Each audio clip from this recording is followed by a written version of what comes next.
Right now, as you are watching this, a massive ridge of high pressure is sitting over the central United States.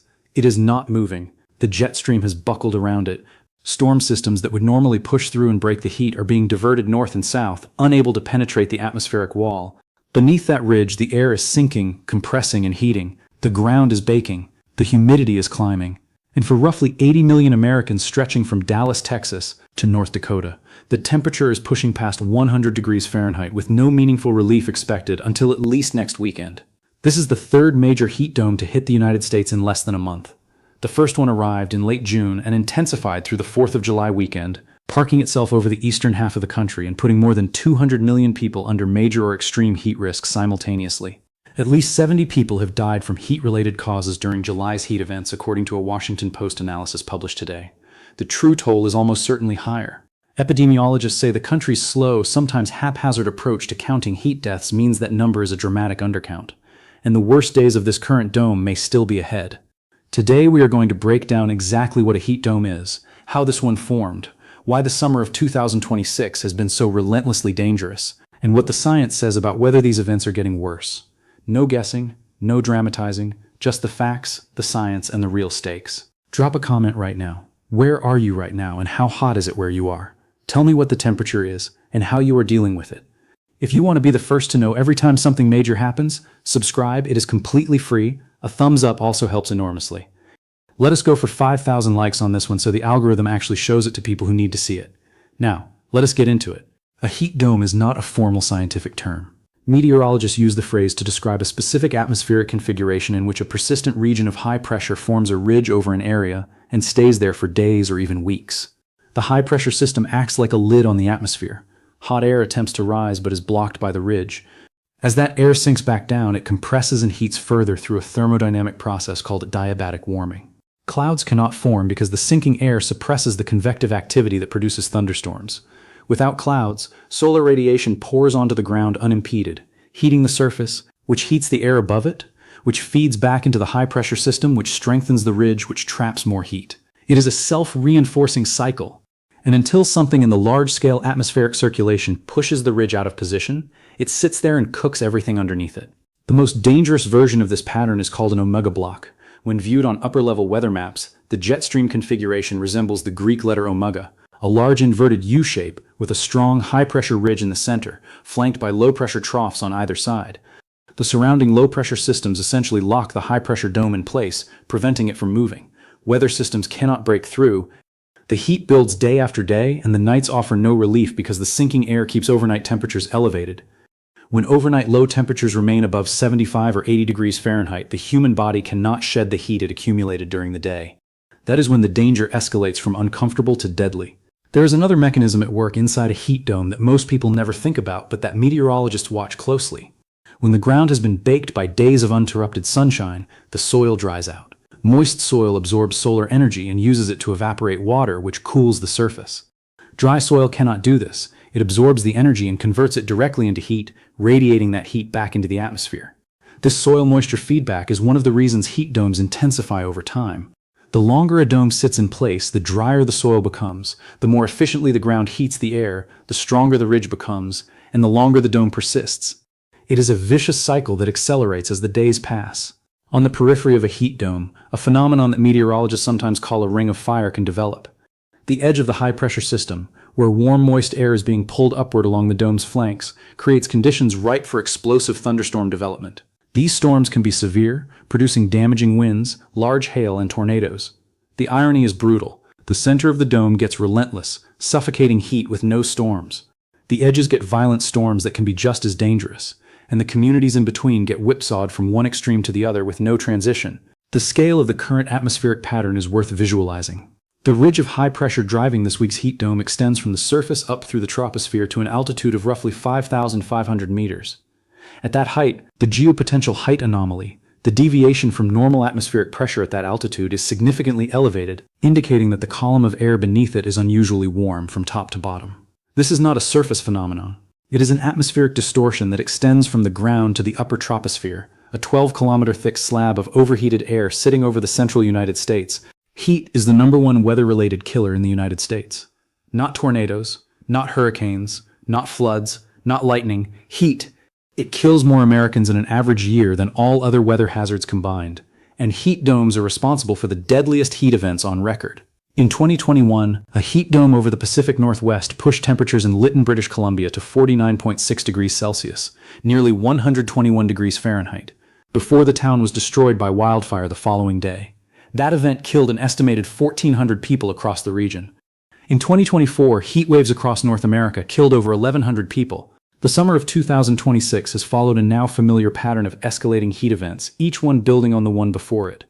The first major heat dome of the season formed in late June and intensified into the Independence Day weekend. It settled over the eastern United States and eastern Canada, putting more than 200 million Americans under heat alerts. On July 4th, during the country's 250th anniversary celebrations, Atlantic City, New Jersey, recorded a temperature of 106 degrees Fahrenheit. 35 states plus the District of Columbia hit 100 degrees or higher during that week. The National Weather Service issued its highest-tier Level 4 extreme heat risk warnings across the Northeast, the Midwest, and the Deep South simultaneously. The human cost was immediate. At least 44 heat-related deaths were reported between July 1st and July 4th alone, 29 in New Jersey, 7 in Pennsylvania, 4 in Illinois, 3 in New York, 1 in Mississippi. An 83-year-old woman in Bolton, Mississippi collapsed while working in her garden and spent hours on the ground in temperatures above 90 degrees before succumbing. A 68-year-old man in Bethel Township, Pennsylvania, died after trimming bushes outdoors in temperatures exceeding 100 degrees. The CDC reported extremely high rates of heat-related illness across the Northeast. Emergency departments were overwhelmed. And these are only the deaths that were immediately identified as heat-related. The true excess mortality from the event will not be known for months. To put the strain on infrastructure in context, the United States Department of Energy declared an emergency for the PJM interconnection, the largest regional electrical grid in the country, covering 13 states and the District of Columbia.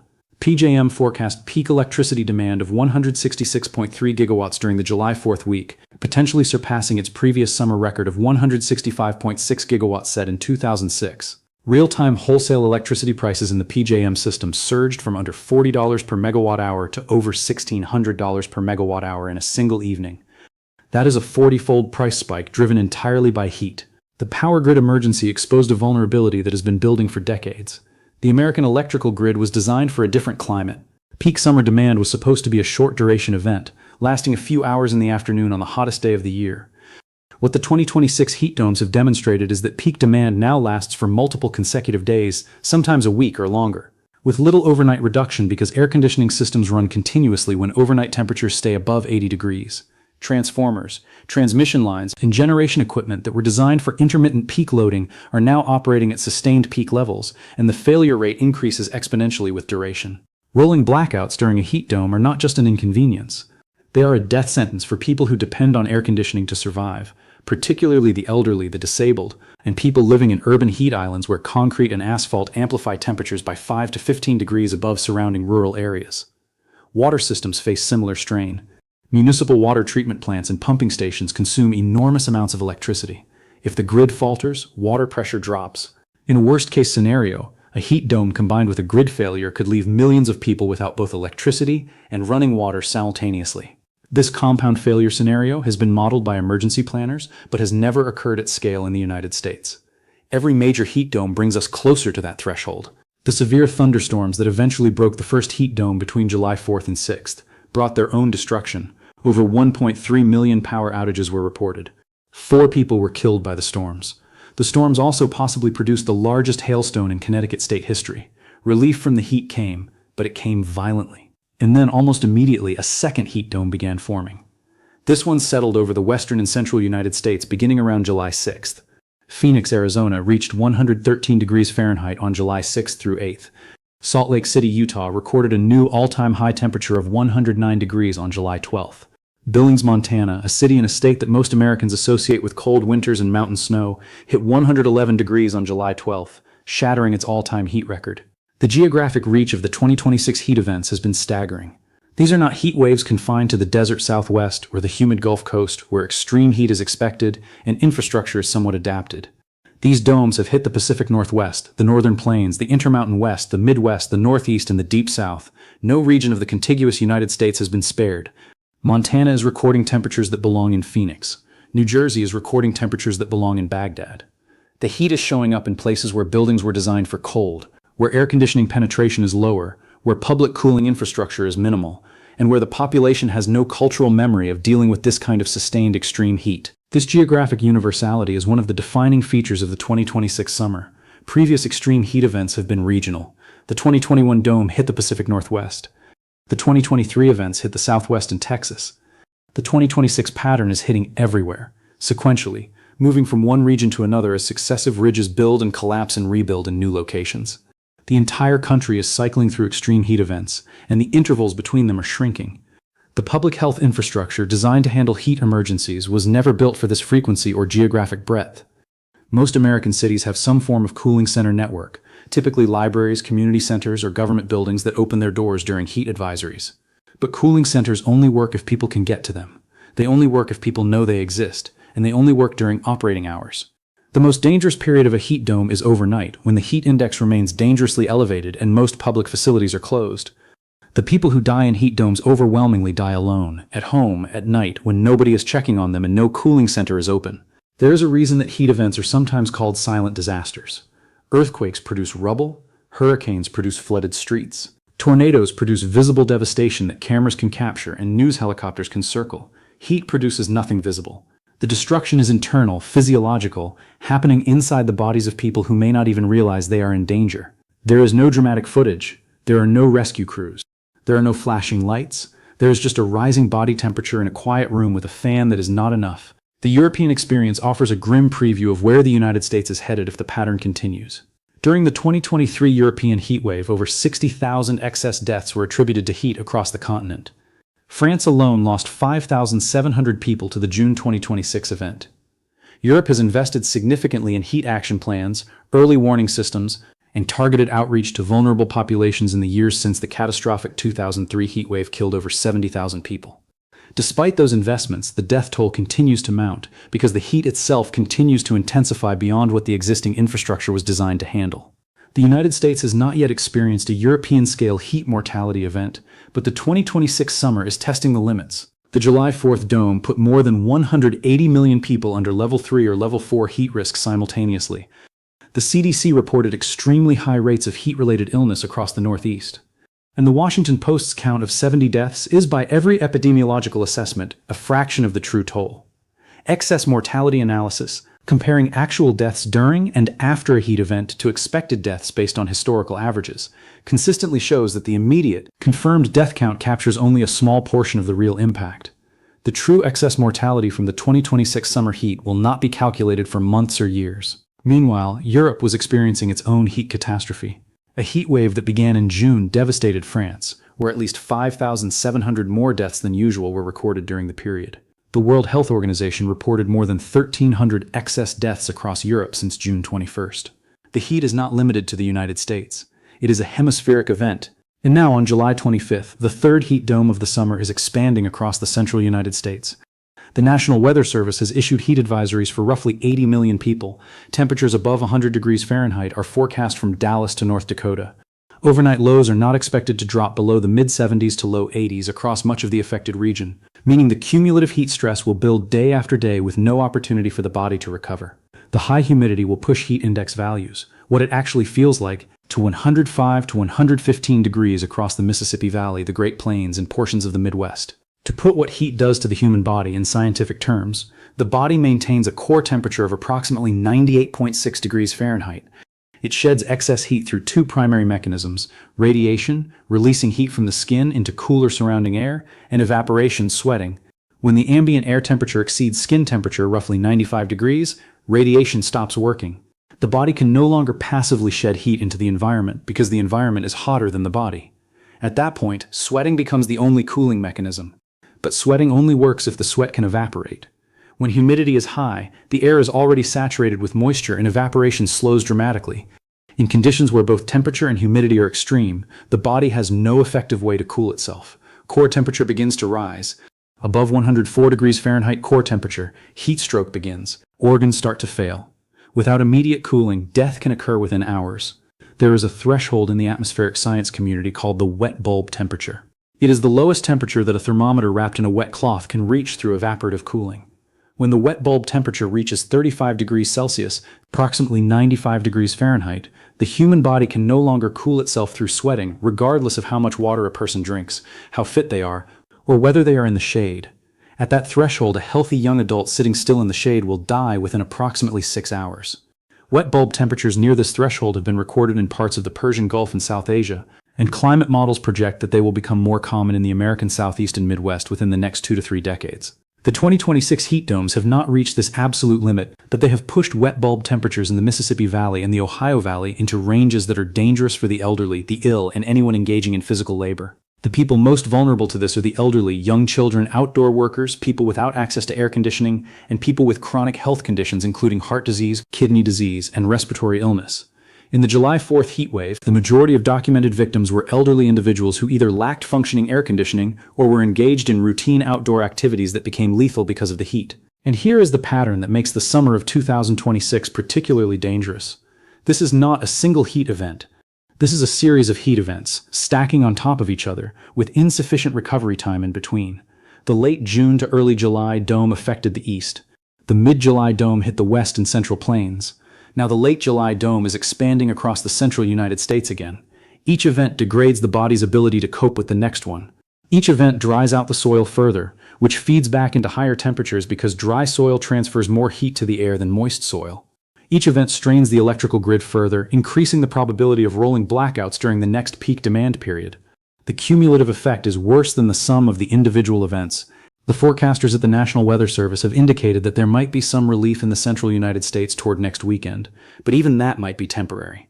The atmospheric pattern driving this summer's repeated heat domes, a persistent amplification of Rossby waves in the upper-level jet stream, is not showing signs of breaking down into a more progressive west-to-east flow pattern that would allow cooler air to move through regularly. The ridge keeps rebuilding, the dome keeps returning. The science on whether heat domes are becoming more frequent, more intense, and longer-lasting is unambiguous. The peer-reviewed literature, including attribution studies from organizations like World Weather Attribution, has consistently found that climate change is increasing the probability and severity of extreme heat events worldwide. The 2021 Pacific Northwest heat dome was found to be virtually impossible without human-caused climate change. The 2023 and 2024 heat waves were similarly attributed. The atmospheric conditions that produce heat domes, strong ridging, blocking patterns, amplified Rossby waves occur naturally. But the baseline temperature on which those events are now occurring is approximately 1.2 degrees Celsius higher than the pre-industrial average. That means every heat dome starts from a higher baseline, every record is easier to break. Every extreme event is more extreme than it would have been 50 or 100 years ago. The real danger of the summer of 2026 is not any single day's temperature reading. It is the accumulation. The body does not reset overnight when the overnight low is 80 degrees. The grid does not recover when demand hits record levels for the fourth time in a month. The soil does not rehydrate when rain has been suppressed by high pressure for weeks. And the atmosphere does not care that 70 people have already died. The physics continues. The ridge rebuilds. The dome returns. If there is one thing this summer should make clear to every American, it is this. Heat is not an inconvenience. It is a disaster. It kills more people than hurricanes. It destroys infrastructure. It overwhelms emergency services. And unlike an earthquake or a tornado, it does not arrive with a dramatic, visible, photographable moment of destruction. It kills quietly. It kills people who are alone. It kills people who do not realize they are in danger until it is too late. And it kills in numbers that are systematically undercounted because the country has never built the surveillance infrastructure needed to track heat deaths in real time the way it tracks hurricane deaths or tornado deaths. The worst days of this dome may still be ahead, and the worst summer may not be this one. It may be next year, or the year after that. Because the physics that produces heat domes is not going away, it is intensifying. There is one more dimension to the 2026 heat dome crisis that rarely gets discussed in weather coverage but that matters enormously: agriculture. The same heat that kills people also kills crops and livestock.